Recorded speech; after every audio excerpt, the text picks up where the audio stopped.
The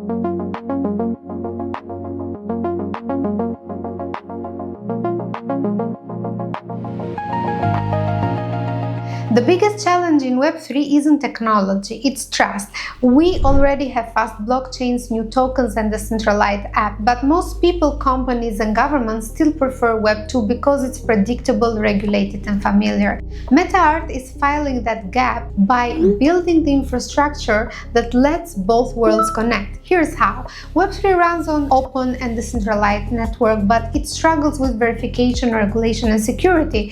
Web2 systems, banks, governments, payment platforms have the opposite problem. They are trusted but closed. MetaEarth connects these two. Our network allows real institutions, assets and users from the Web2 world to interact safely inside the decentralized system.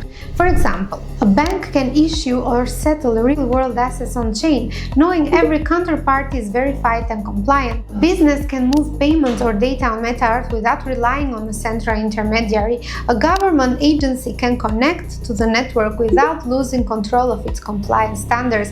It's still Web3, open, transparent and decentralized, but with the reliability and structure that real-world system needs to participate. This is what we call trust architecture, the missing layer, and finally allows Web2 and Web3 to work together at scale. MetaEarth isn't here to replace the old system, it's to connect it, to make the internet of value open, secure and usable for everyone. That's how trust scales, and that's how Web3 becomes real.